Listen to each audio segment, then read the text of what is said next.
Salam Bapak Ibu Saudaraku. Apa kabar semua? Luar biasa, sehat. Amin. Sukacita semua? Puji Tuhan. Sapa dulu kiri kanannya sekali lagi. Semangat, semangat, semangat. Haleluya. Hari ini firman Tuhan kepada kita supaya kita jangan mengeluh dan menjauh, melainkan tetap dekat dengan Tuhan di setiap situasi. Mari kita buka dulu Alkitab kita dari Mazmur 73 ayat 23 sampai 28. Bapak Ibu Saudaraku, setiap Mazmur ini adalah doa atau nyanyian yang muncul dari pergumulan hidup sang penulis Mazmur itu sendiri. Bisa juga refleksi pemazmur mengenai situasi bangsa Israel pada masa sebuah mazmur itu ditulis. Demikian juga Mazmur 73 ini. Ini merupakan mazmur ratapan pribadi. Dari mana kita tahu? Hal ini terlihat jelas pergumulan pemazmur saat itu dari kata tetapi aku. Jadi pergumulan pribadi. Mazmur 73 ini, saudara kita harus tahu bahwa mazmur itu enggak semua ditulis oleh Daud. Ada 12 pasal ditulis oleh Asaf. Jadi Mazmur 73 ini ditulis oleh Asaf. Siapakah Asaf ini? Seorang ahli musik, keturunan suku Lewi pada zaman Raja Daud. Kalau kita lihat Alkitab kita, 12 pasal ditulis oleh Asaf, yaitu dari pasal 73 sampai 83, ditambah pasal 50. Dari judulnya bisa kita lihat, selalu dituliskan Mazmur Asaf. Ditulis oleh Asaf. Nah, dalam Mazmur 73 ini digambarkan bahwa pemazmur ini bergumul. Kenapa? Karena dia melihat orang-orang fasik justru terlihat hidupnya sejahtera. Bacalah nanti di rumah seluruh pasal itu. Seluruh pasal 73 ini. Misalnya dikatakan orang fasik itu mereka tidak sakit. Gemuk-gemuk badannya katanya. Itu di ayat 4. Bahkan dikatakan lagi di ayat 5. Mereka tidak mengalami kesusahan. Kalau sekarang ini bisa kita katakan mereka tiap hari nge-mall. Tiap hari live, hidupnya enjoy. Kira-kira begitulah. Dan lain sebagainya. Sebaliknya, pemazmur yang berupaya untuk tulus hati mengikut Tuhan, bersih hati di hadapan Tuhan, di ayat 1 dan 13 dituliskan, justru mengalami sejumlah pergumulan. Bagaimana ia dapat menghadapi kondisi yang sepertinya tidak adil ini? Saudaraku, dari firman Tuhan ini kita dapat pelajaran penting. Yang pertama, apa pelajarannya? Tetap di dekat Tuhan. Apa saudaraku? Bisa saudara dengar suara saya dengan baik? Ayat 23 tadi dikatakan, tetapi aku tetap di dekatmu, engkau memegang tangan kananku. Dari firman Tuhan ini kita belajar bagaimana pemazmur menghadapi pergumulan hidup. Pemazmur memilih untuk tetap dekat dengan Tuhan. Meskipun ia tidak mengerti apa yang terjadi. Mengapa ia yang tulus hati mengikut Tuhan justru banyak masalah. Pernahkah saudara mengalaminya? Saudaraku, di sini dituliskan tetap di dekatmu. Kata ini dari bahasa aslinya berarti ia tetap berusaha untuk mempertahankan kedekatannya dengan Tuhan. Jelas sekali, saudaraku, sebelum dia punya masalah, dia sudah dekat dengan Tuhan. Dan waktu masalah itu datang pun, ia terus menerus berada di dekat Tuhan. Ada usaha, bahkan memaksa diri. Inilah kata asli dari tetap di dekatmu. bahkan memaksa diri untuk tetap dapat dekat dengan Tuhan. Bisa? Haleluya. Ini zaman makin bobrok. Ini zaman firman Tuhan juga berkata makin tak karuan. Saudara lihat keadaan-keadaan sekarang. Ketika kita berani memutuskan untuk tetap berada dekat dengan Tuhan, bayarannya adalah Tuhan memegang tangan kanan kita. Kenapa disebut tangan kanan? Kenapa enggak tangan kiri? Karena tangan kanan itu dalam budaya timur menunjukkan tangan yang lebih sering dipakai. Tangan yang lebih sopan, tangan yang lebih terhormat, tangan yang lebih kuat. Di sini Tuhan ingin menunjukkan bahwa tangan kanan kita yang adalah lambang kekuatan dan lambang kehormatan akan dipegang dan digenggam oleh Tuhan kalau kita tetap dekat dengan Dia. Tetap berusaha untuk dekat dengan Dia walau dalam situasi apapun. Tuhan tidak akan membiarkan orang-orang yang terus berjuang untuk berada di dekatnya terjatuh dan terlepas dari genggamannya. Tuhan justru akan terus-menerus memegang tangan kanan kita dan membawa kepada kemenangan. Haleluya. Itu yang pertama pelajaran hari ini. Tetap di dekat Tuhan. Katakan kiri kanan saudara. Tetap dekat Tuhan saudaraku. Walau banyak godaan. Haleluya. Saudaraku yang kedua pelajarannya. Menerima tuntunan Tuhan dengan mendengar nasihat Tuhan. Ayat 24 dikatakan tadi. Dengan nasihatmu engkau menuntun aku. Dan kemudian engkau mengangkat aku ke dalam kemuliaan. Kata dengan nasihatmu dalam bahasa aslinya memiliki pengertian itu petunjuk Tuhan. Tujuan Tuhan, maksud Tuhan, rencana Tuhan, kehendak Tuhan. Dan engkau menuntun aku dalam bahasa aslinya adalah memimpin, menuntun, membimbing, memandu, menunjukkan jalan, membawa. Jadi melalui nasihatnya, melalui petunjuknya, melalui kehendaknya, melalui rencana Tuhan yang diberikan kepada saya dan saudara orang-orang pilihannya. Tuhan menuntun kita, membawa kita mengerti jalan-jalannya dan Dia berharap kita semakin menyenangkan hatinya. Untuk itulah nasihatnya itu. Untuk itulah firman-Nya ini. Dia mengharapkan kita semakin dapat menyenangkan hatinya dengan melakukan kehendak-Nya. Haleluya. Jadi bukan sekedar penyedap rasa. Bukan sekedar menyenangkan telinga. Tapi kita dituntun pada jalan-jalan kehendak-Nya.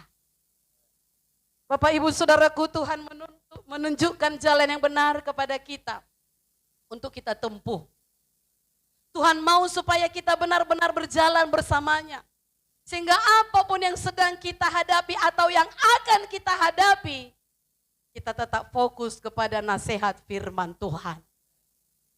Namun satu hal yang sangat penting yang harus kita perhatikan adalah jika kita mau memilih jalannya, kita harus berani melepaskan segala sesuatu. Maksudnya kita tidak mengandalkan kepintaran kita. Kita tidak mengandalkan pikiran kita yang sejengkal ini. Kita tidak mengandalkan kekuatan kita yang kalau sedikit saja disentuh Tuhan tombol saraf itu tidak berfungsi, maka lemas lunglai seluruh tubuh kita. Kita tidak mengandalkan itu, amin. Selanjutnya dikatakan, saudaraku, engkau mengangkat aku ke dalam kemuliaan. Memang kita memiliki keterbatasan. Yang terpenting adalah kita berusaha semaksimal mungkin. Kalau dalam segala keterbatasan kita, kita datang kepada Tuhan, kita dengar nasihat firman, maka kita akan menemukan betapa tingginya hikmat Tuhan bagi kita.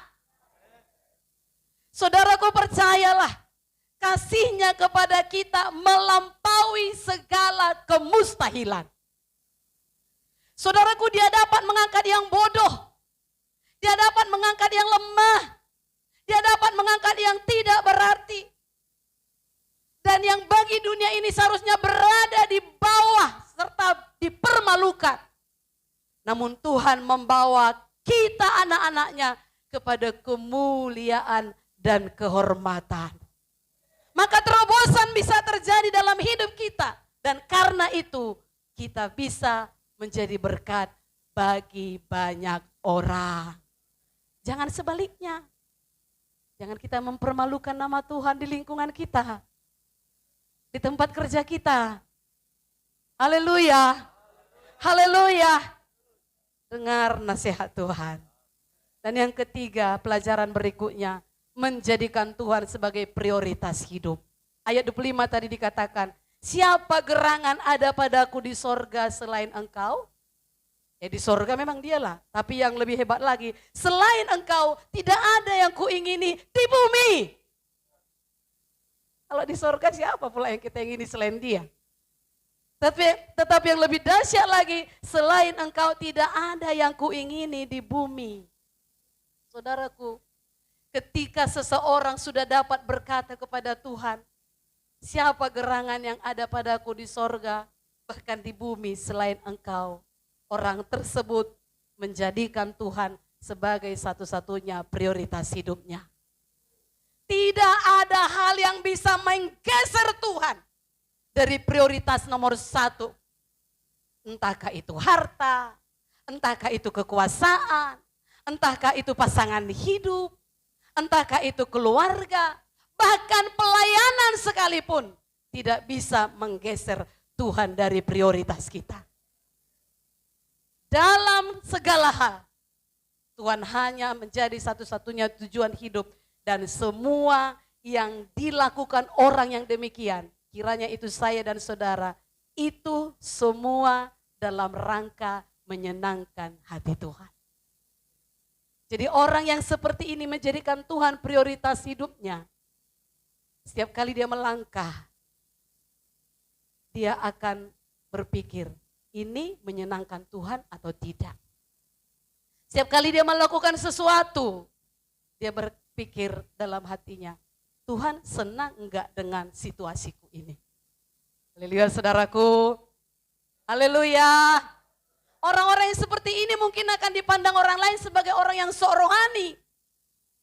Misalnya saudara, teman-teman saudara bicara hal-hal yang duniawi, tiba-tiba saudara nimbrung, saudara bicara hal rohani, orang akan mengejek.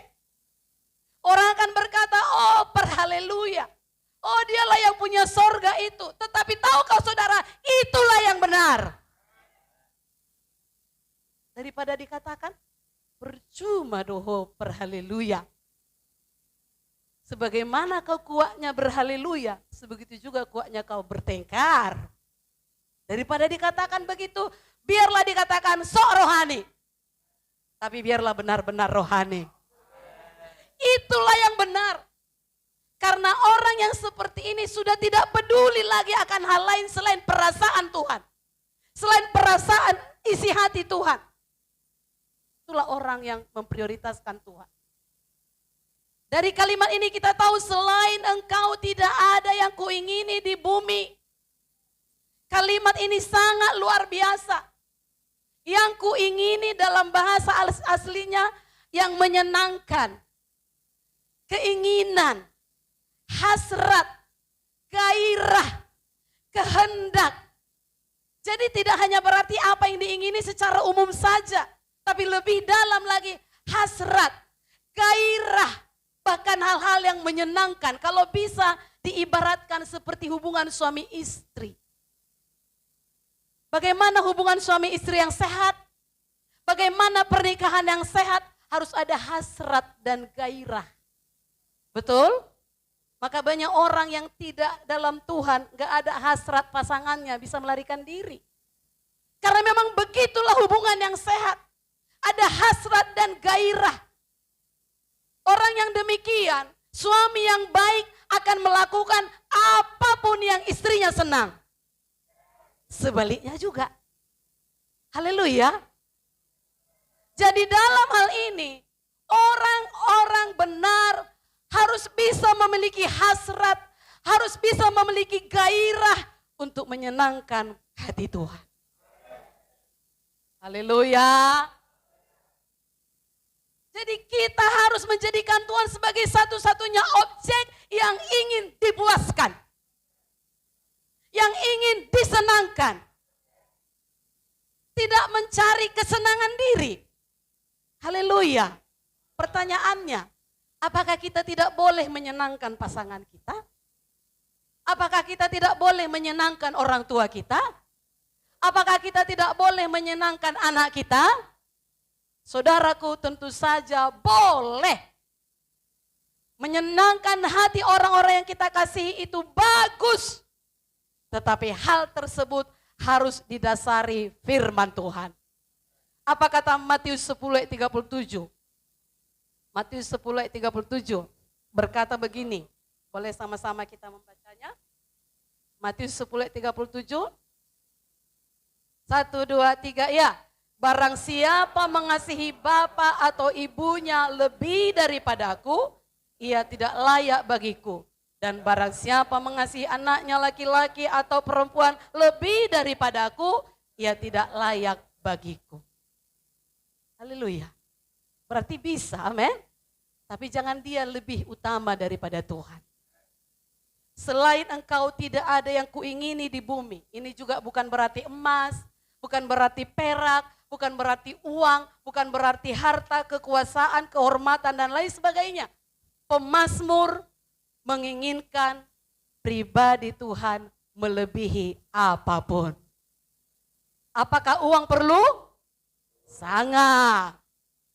Tentu pemazmur di sini saudaraku mengatakannya, melakukannya tidak mudah. Kenapa? Karena sebagai manusia, kita diperhadapkan dengan berbagai tawaran dunia yang bisa kita lihat dengan mata jasmani kita setiap hari.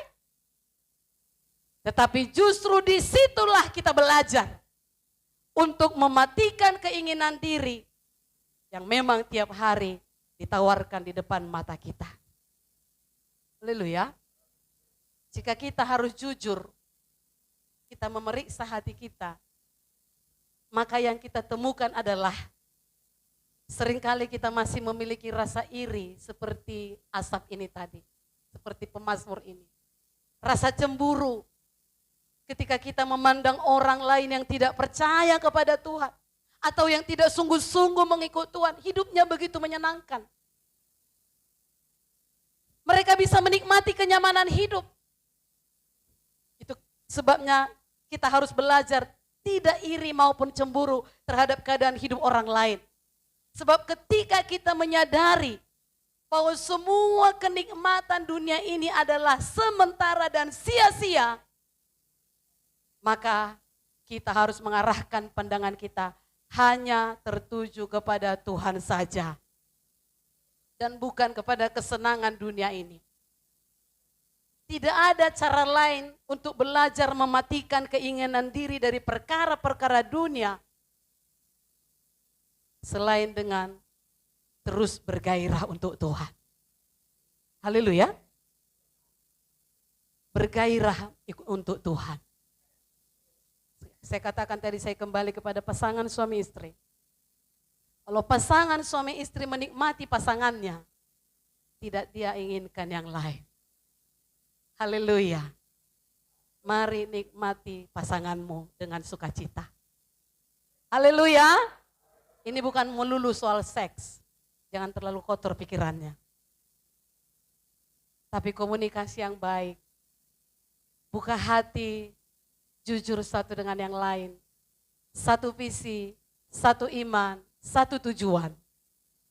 Haleluya. Tidak ada cara lain untuk belajar mematikan keinginan diri dari perkara-perkara dunia yang Tuhan tidak kehendaki itu kita inginkan yang pertama. Selain dengan belajar untuk terus merindukan Tuhan lebih dari apapun.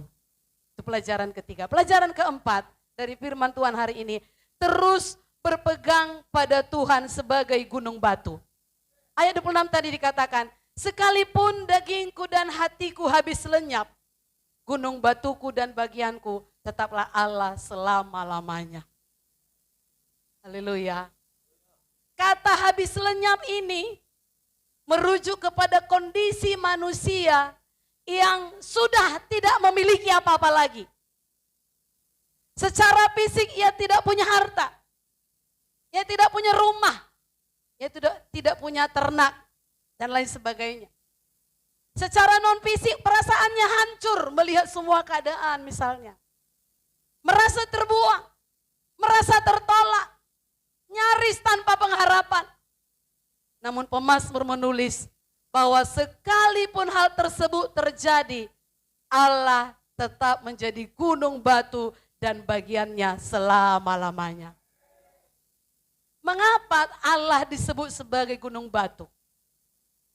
Pada zaman perjanjian lama, gunung batu itu menjadi tempat perlindungan yang paling aman.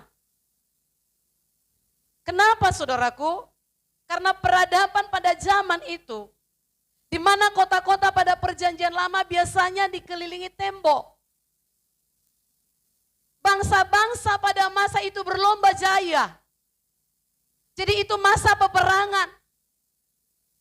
Dan mereka berusaha merebut dan menaklukkan kota lainnya. Supaya makin jaya. Itu masa peperangan memang. Maka kota-kota dibangun tembok yang disebut kubu pertahanan. Kuatnya kota diukur dari bagaimana kekuatan temboknya. Bagaimana kekuatan bentengnya. Untuk melindungi kota tersebut dari musuh.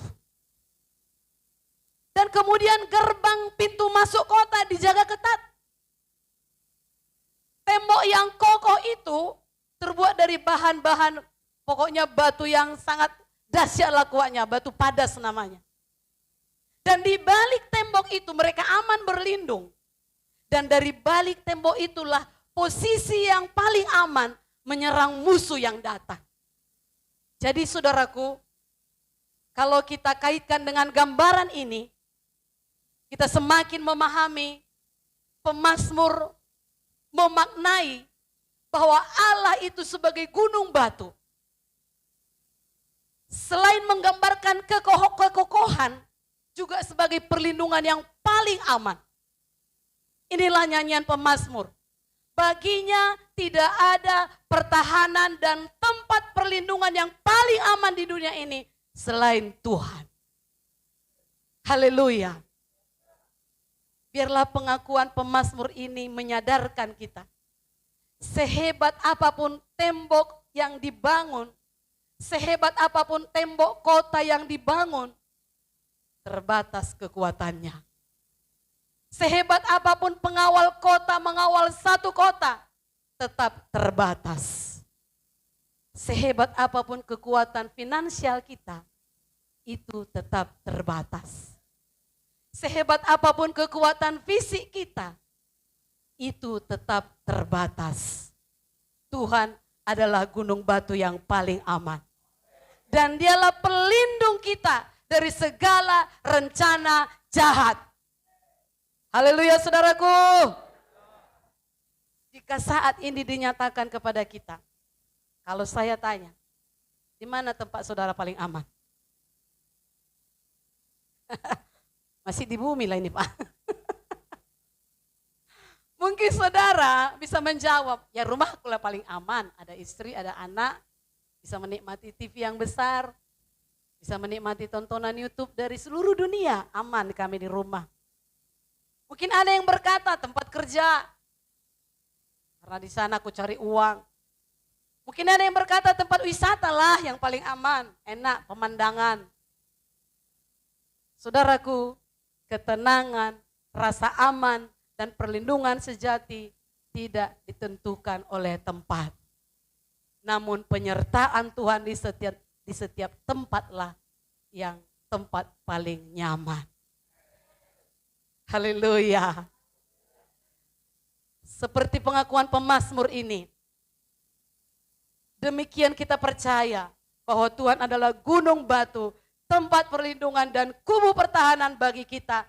Dialah tempat perlindungan, keamanan tanpa batas. Haleluya. Kata bagianku, tetaplah Allah selama-lamanya. Kalau dari bahasa aslinya digunakan untuk wilayah, digunakan untuk harta. Jadi pemazmur berkata, ketika ia mendapatkan Tuhan sebagai bagiannya, itu cukup baginya. Jadikan Tuhan yang termahal dalam hidupmu. Ada nyanyian yang berkata, Engkau Yesus permata hatiku. Tahu lagunya? Engkau Yesus mutiara dalam jiwaku. Engkau Yesus harta dalam hidupku. Engkau Yesus segalanya bagiku. Toho ya mang? Toho inang? Haleluya. Itulah kata bagianku. Jadi sekiranya pun saudara masih ngontrak seumur hidup. Sekiranya pun saudara belum punya mobil, gak punya pesawat, bahkan hanya sepeda goyang yang ada. Sekiranya ya, tapi Tuhan berkata carilah kerajaannya dan kebenarannya, semua akan. Sekiranya, ini sekiranya, Tuhan adalah bagianku. Haleluya. Kita bisa bernyanyi, Engkau Yesus permata hatiku. Lihat artis-artis dunia ini. Sampai pesawat pribadi pun ada. Perahu pun ada tapi nyicil. Tiap hari bertengkar. Akhirnya cerai. Itulah dunia. Tapi kalau engkau menjadikan Yesus bagian hidupmu, itu cukup membuatmu damai selalu. Lihat pun sekeliling, mobil baru dia, tak tersentuh hatiku. Aku punya harta yang lebih besar. Haleluya. Salah punya mobil? Enggak, punya mobil lah saudara semua. Bawa jiwa kepada Tuhan. Berkati orang-orang miskin. Untuk itulah saudara diberkati. Tapi kalaupun masih belum, tetap dekat Tuhan. Haleluya. Pelajaran terakhir hari ini. Tidak pernah jauh dari Tuhan. Tidak meninggalkan Tuhan. Tetapi menjadi pemberita kabar baik. Ayat 27-28 berkata, sebab sesungguhnya siapa yang jauh daripadamu akan binasa. Kau binasakan semua orang yang berzina dengan meninggalkan engkau. Tetapi aku suka dekat pada Allah. Diulangi lagi. Aku menaruh tempat perlindunganku pada Tuhan Allah. Supaya dapat menceritakan segala pekerjaannya. Dua kata dibuat pemazmur. Dikatakan kata menjauh dan kata dekat. Ini disimpulkan pemazmur tentang bagaimana menghadapi pergumulan hidup. Mau jauh dari Tuhan atau mau dekat? Orang yang jauh dari Tuhan, perhatikan. Bisa saja memang hidupnya menderita dalam kemiskinan. Tapi juga bisa saja sebaliknya mereka hidup senang seperti yang saya katakan di awal. Mereka hidup berlimpah. Kelihatan baik-baik saja. Tapi Alkitab berkata jelas yang jauh dari Tuhan pasti akan. Yang jauh dari Tuhan pasti akan binasa. Tinggal tunggu waktu. Jadi kalau ada orang, anak-anak Tuhan atau hamba-hamba Tuhan bermain-main dengan dosa.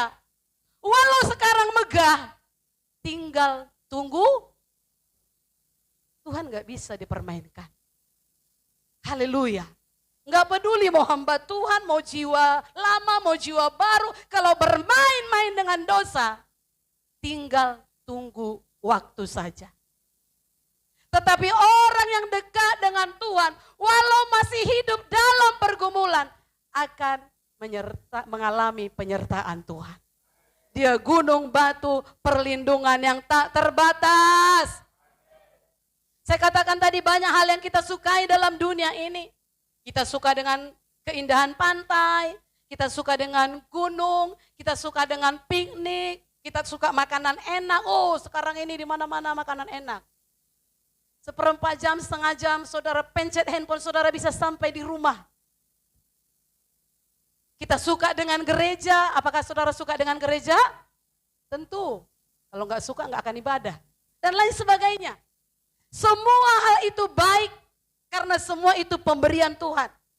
Namun ada kesukaan yang paling tinggi yang melampaui semua itu. Pemazmur menyebutnya suka dekat dengan Tuhan. Suka dekat dengan Tuhan. Inilah kesukaan yang paling tinggi. Apa saudaraku? Inilah yang seharusnya menjadi target hidup kita selama ada di dunia ini, yaitu dekat dengan Tuhan. Dan menjadikan Tuhan sebagai satu-satunya kebahagiaan dalam hidup kita. Lalu dari mana kita menunjukkan itu? Pada waktu kita datang ke gereja, maka yang paling utama adalah kerinduan kita dekat dengan Tuhan. Haleluya. Pada waktu kita berdoa, pada waktu kita baca Alkitab, maka hal yang paling utama yang kita ingat bukanlah permintaan kita, bukanlah kebutuhan-kebutuhan kita yang harus dijawab Tuhan, tetapi keinginan untuk dekat dengan Tuhan. Haleluya. Semalam kami cerita-cerita setelah mesbah doa di tempat ini. Seorang bapak mengajak, ayo kita berdoa, mesbah doa. Dan si ibu berkata, terus berdoa. Itu juga nanti didoakan. Saya nggak sebut nama ya. Haleluya. Mungkin banyak yang seperti itu. Tiap harinya kita doakan Indonesia ini, gitu-gitu ajanya misalnya. Itu ajanya terus kita doakan. Saudaraku, hari ini makan nasi, besok saudara makan apa? Makan pizza? Makan pizza pun gak puas, tetap nasi itunya nomor satu.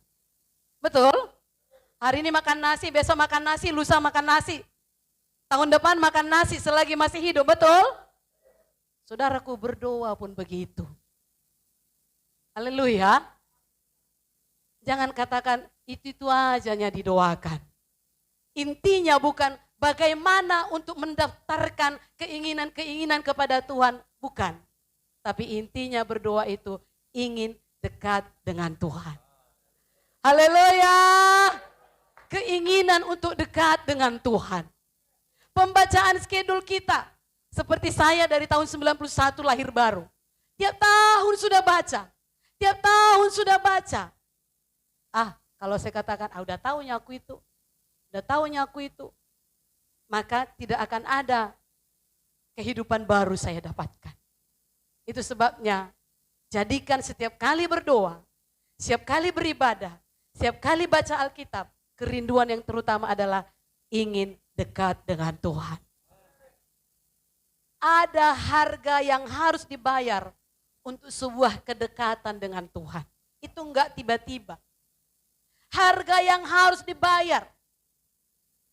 Hal paling sederhana tapi juga paling sulit dilakukan adalah harganya meninggalkan persahabatan dengan dunia. Meninggalkan kecintaan akan dunia. Karena Alkitab jelas berkata Yakobus 4 ayat 4, persahabatan dengan dunia adalah permusuhan dengan Allah. Haleluya. Itu harga yang harus dibayar. Kalau mau memiliki kedekatan dengan Tuhan, buang kecintaan akan dunia ini. Amin saudaraku. Di tengah keadaan dunia yang semakin bobrok, biarlah kita tetap dekat dengan Tuhan. Jadikan Tuhan sebagai tempat perlindungan di tengah-tengah bahaya yang mengancam. Banyak nubuatan hamba-hamba Tuhan mengancam sekarang. Oh, sebentar lagi akan terjadi kekejutan, ini itu. Gak dinubuatkan pun Alkitab sudah mengatakannya. Tapi kadang nubuatannya bisa menakut-nakuti. Gak perlu takut karena itu sudah ada di Alkitab. Haleluya. Gak perlu cari nubuat ke sana kemari. Siapalah hamba Tuhan yang bisa menubuatkan aku? Masa depan yang penuh harapan bagianmu, saudaraku. Di sini ada. Baca Alkitab saudara. Haleluya. Jadikan Tuhan sebagai tempat perlindungan di tengah-tengah bahaya yang mencekam. Siapa sangka lagi nonton bola, bisa tiba-tiba disonmara dia. Enggak satu, enggak dua. Berapa? 131. Gimana hati kita melihat itu? Ada sekolah yang rubuh temboknya mati. Ada longsor mati. Itulah yang mencekam sekarang. Masih mau berani bermain-main dengan dosa? Jangan lagi. Dekat dengan. Dan mari kita melewati semua pergumulan hidup dengan menang. Dengan apa saudaraku? Untuk apa? Dikatakan tadi ayat terakhir. Untuk menceritakan pekerjaan Tuhan. Haleluya. Bagaimana menceritakan kalau tidak menang? Katakan kiri kanan saudara, woi, mari menanglah. Haleluya. Jangan kalah oleh duniawi, amin. Dan melalui pemberitaan kita, sebanyak-banyaknya orang datang mendekat kepada Tuhan. Dan kalaupun mereka mengalami pergumulan, mereka tidak jauh dari Tuhan. Mereka tidak jatuh dalam dosa. Tetapi supaya mereka tetap setia berjuang di jalan kebenaran. Saya dan saudara alami hal itu. Untuk bisa menceritakan pada orang-orang sebanyak-banyaknya. Tidak usah kita menghakimi orang yang masih dalam dosa. Kalaupun misalnya saudara lihat, ini orang rajinnya ke gereja. Tapi kok hidupnya begitu ya? Tidak perlu menghakimi. Haleluya. Saudara, di dekat Tuhan, kita bisa paham itu semua. Kenapa bisa dia jatuh dalam dosa seperti itu? Kalau kita tidak dekat dengan Tuhan, kita bisa bersungut-sungut. Bahkan kita sendiri bisa mundur. Kalau kita lihat lagi bangsa kita yang banyak sekarang masalahnya ini. Bisa-bisa banyak anak Tuhan kecewa. Tapi saya dan saudara yang mau berusaha dekat dengan Tuhan, kenal siapa Tuhan kita itu. Dan tidak perlu menghakimi siapapun. Bagian kita, mari seperti pemazmur ini berkata tadi, tetapi aku tetap di dekatmu Tuhan. Walau yang lain jatuh, seperti Mazmur 91. Walau 1000 rebah di sisiku dan 10.000 di sebelah kananku. Tetapi itu tidak akan menimpa aku.